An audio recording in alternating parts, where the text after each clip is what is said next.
Larry, we were talking about just backstage, just the general macro environment, and the conversation started because I just asked you a question. I said, Larry, what's going on with the price of Bitcoin? Yeah. And your answer was fascinating. Yeah. So, let me just elaborate on what I think is going on. And it's probably not what Bitcoiners want to hear right now. But so I think if you look at what's going on, where we are in the movie, right? We're at the point in time where the U.S. stock market is about to roll over. It started rolling over, broke through some critical resistance. And we're in a little bit of a bounce right now, but I think we're about to have another leg down. And this is all being driven by the Trump policies, the tariffs and kind of the disruption stuff he's doing. And, the market doesn't like uncertainty. There's a lot of uncertainty. So, and the market's very overvalued using any historical measure. So I believe we're about to enter a market downturn, fairly significant one. It's kind of down 10% from the top. I think we could easily go down 20 and maybe even 30 or 40 over the next few months. And if that's the case, that's a negative liquidity event. Stocks get marked down and people feel less wealthy and it's, a cyclical thing for the economy, et cetera. And so typically when So Larry Lepard just dropped a massive bombshell claiming that Bitcoin could crash to 70K before exploding to 250K. And if he's right, we're about to witness one of the wildest pivots in crypto history. So today we're breaking down Larry Lepard's boldest insights from Fed money printing to sovereign debt crisis and Bitcoin's true breakout moments. So stay tuned. Picture this. 6 months ago, Bitcoin was $50,000. If you'd deposited then, you could have grown your portfolio by thousands. But waiting? It costs you more every day. Drip2 BTC turns missed opportunities into gains. Buy Bitcoin, deposit it, and watch your wealth grow effortlessly. Vacations, new cars, financial freedom, it starts here. Drip2BTC.com. Hey guys, welcome back. Drip Coach here with Drip and Farm for Poverty, where we don't trust, we verify, and operate with integrity and transparency. Again, you guys have seen me bring on some of these stages, crypto savvy, investment savvy individuals from various channels. Larry Lepard is no stranger to investing.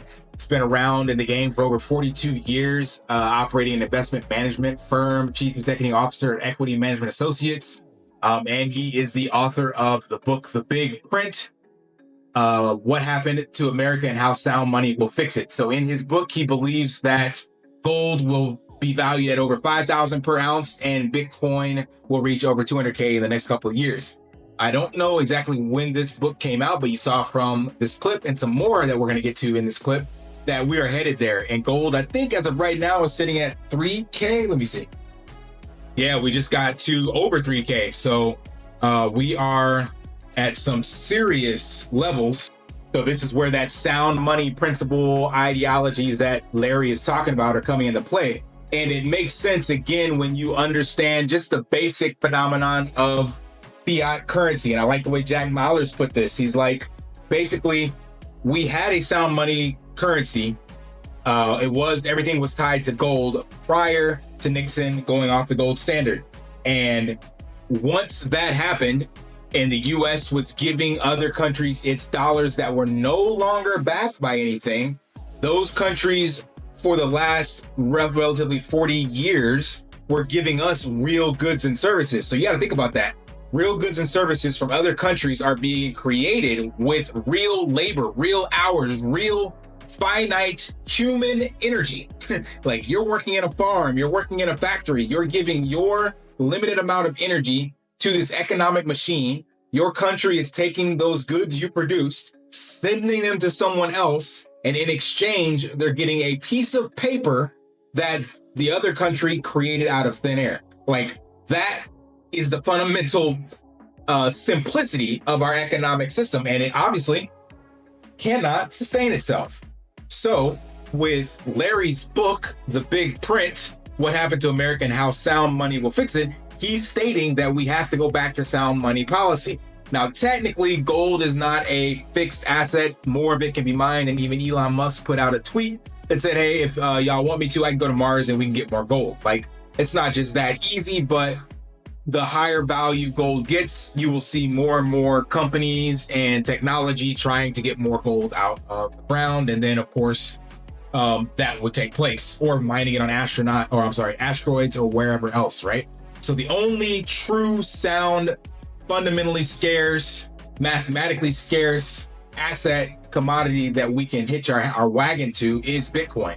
So that's what Larry's talking about in here. And we're going to break down some additional clips about kind of where this is headed. But TLDR, here's yet another person talking about the stock market and the low 70s for Bitcoin. So keep that in mind, as I've been showing you on the previous videos, that you definitely don't want to get caught with your pants down thinking we're only going to go higher and see Bitcoin drop, especially if you are leveraged. When that happens, all asset prices go down because people have to sell to meet margin calls, so on and so forth. And as I was saying to Nico pre-show, Bitcoin's not immune from this, sadly. It is sound money. It should be a safety bid, but it won't necessarily get a safety bid. And so I'm actually of the view that, just to cut to the chase, that we could see a lower Bitcoin price before we see a much higher Bitcoin price. And by that I mean maybe something in the high 70s, something starts with a 70, which I know is not what people want to hear. But I think it's possible. If it does happen, I don't think it'll last for long. And the reason I say that is that the Federal Reserve has already started to indicate they're going to loosen. They reduced the amount of quantitative tightening that they were doing from 25 billion a month to 5 billion a month. That's a big cut, and a concession, I think, on the part of Powell to help Trump out. And I think that when the market rolls over the way we're describing, it won't be long until the economy and employment and all the other indicators start to indicate softness too. And even though they haven't really licked inflation, they're going to look beyond that and just say, well, okay, time to get more aggressive about cutting, and they're going to cut. And when that happens, then Bitcoin's going to go the other way. And it's because that, in my view, will be the prelude to what will ultimately be coming, which of course is the name of the book, The Big Print. And so I'm going to pause there because that is also something Jack Mallers mentioned. And if you are following any of the political narratives discussions, prior to the election, Jerome Powell was all team Biden and Harris, and saying that he will do whatever it takes to reach his mandate of lower inflation. And we're still sitting at around 4%. His target is 2%. And he's like, he's not going to cut rates until we hit that mark. All of a sudden, Trump starts breaking the stock market, throwing out tariffs and all this other stuff. And now the Fed, as of their last FOMC meeting that we had in March, mentioned that they're not going to QE, quantitative easing, yet, but they are not tightening as much, which means they are clearly seeing what's happening in the economy and entertaining the idea of going back to QE. So I think and there could be some meetings in between here, actually. These are not set in stone. Depending on how bad the economy gets, the Fed can step in anytime. But the reason I had made my previous statements on the second quarter is because of this ending around that time. So end of May is the end of second quarter, and they have another meeting before then, and we could literally see the Fed make an announcement that they will be going into QE. There's also ways they can get around this in their mandate. They can start to look at other ways to value or calculate inflation. They're constantly changing the basket of goods, CPI, all these different things. So they always manipulate the rules to fit the narrative, and that way they can usher in more certainty in the markets. And this is stuff that I've gotten from Jack Mallers and Larry Lepard, Gary Soloway, is that the markets and the Fed itself the Fed wants to ensure certainty. The last thing they want to do is put out uncertainty. They want the markets to have trust in them and what they're doing. So if there's less volatility and if there's trust, then the markets are like, hey, we'll put our money and our capital to work with you. So they're trying to just be quote unquote transparent, or at least share their playbook. So right now there's uncertainty because the Fed doesn't know what Trump's going to do and they can't kind of meet their mandate or let the investors know what's going to happen. But we're moving towards smoothing all of that out and everybody singing from the same sheet of music. As I said to Nico, I also think by the end of the year, Bitcoin's going to be at 140 to 250. So that's December. But I guess the point I'm trying to make is, and this is just a guess. I mean, I've been wrong a lot, probably be wrong about this too, but you have to, when you're a macro guy and you're making investments, you're managing a fund, you got to try to make your best estimate of what's going to happen. And I think the stock market's in trouble. And I think that right now there's a lot of correlation between the high-tech stocks and Bitcoin. I think this cycle will break that correlation, that this will be the time when, the stock market will roll over and they will come with liquidity to try and prevent the downturn from occurring, and the stocks will ignore it and Bitcoin won't. Bitcoin will go much, much higher. I also said to Nico, and I think this is really a big tell, will be when the stock market rollover occurs, watch what happens to the U.S. 10-year. Do interest rates go up or do interest rates go down? And the reason that's important is that if interest rates go up, that implies that they really don't have enough money in the system and that they're going to have to go to QE and yield curve control more quickly. I mean, typically, history shows that when the stock market rolls over, the bond market ought to get a bid. People who are selling stocks, they go to the safe haven of bonds. If you're going to have a downturn, you're going to have a recession, you want to lock in a yield. that has not been happening recently. The first 5% down in the stock market, bond market caught a little bit of a bid, and yields came down a bit. Second 5% down, the bond market went the wrong way. And I think this time, I think people are beginning to figure this game out, which is that we are in a sovereign debt crisis, noted by, $3,000 plus almost 350 gold. And Bitcoin, was at 106, admittedly down from that, but still both record highs within the last few months. And to me, those are both signals that the government is slowly but surely proving they can't solve this problem. And I think the reason the market's done as well as it's done right until now is that there's kind of a false belief that the Lutnick camp and the Musk camp and the lovers of Trump, and by the way, I don't hate Trump, I just don't agree with everything he does. The lovers of Trump are kind of, they've got a lot of happy talk going on. They, we can land this plane. It's going to be okay. We can cut back this expense. We can, get the bond market down. I mean, they're talking about doing a lot of things that if they could do them, it would be a miracle. And so I think what's going to happen is it's going to become clear that miracle is not likely to happen, and that they're going to need help from the Fed to do it.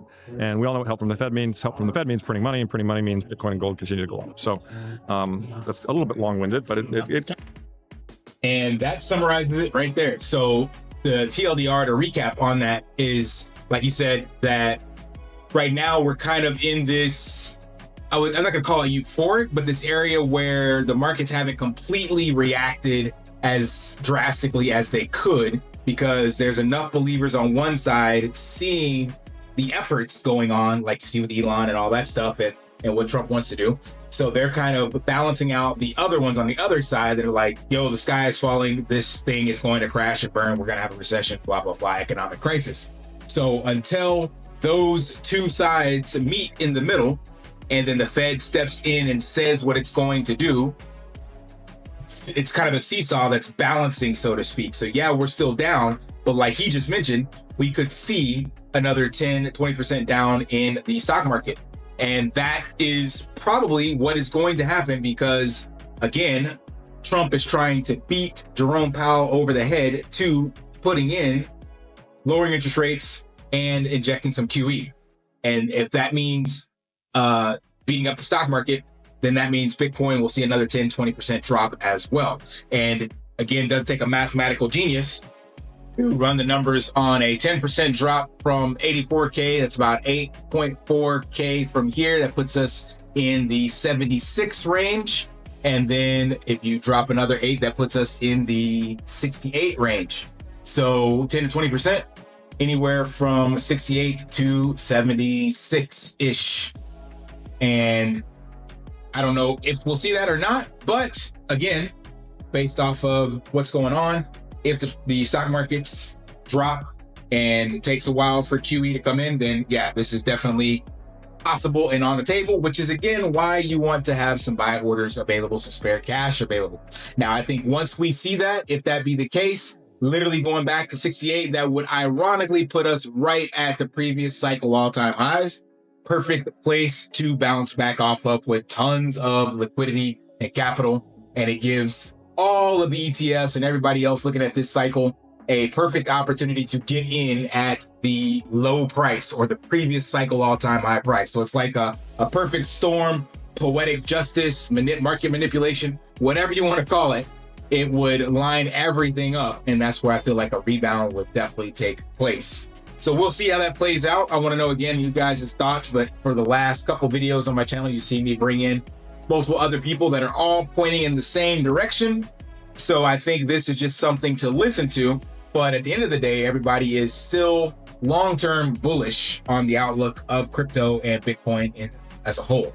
So smash that HBO special, help a brother out, like, subscribe, comment down below. And until next time, live daily and achieve your impossible. See ya. Want to pay your in real life bills with crypto? How about send crypto directly to anyone with a bank account? Spritz Finance is a decentralized solution to be your own bank and connect your crypto earnings to real-world bills and payments. They do not take custody of your assets and allow support on multiple blockchains and Web3 wallets. Sign up below using my referral link and you will get $50 back when you make your first $50 bill payment with crypto. Additionally, I will be using referral bonuses to airdrop, donate, or burn based on community feedback. Sign up now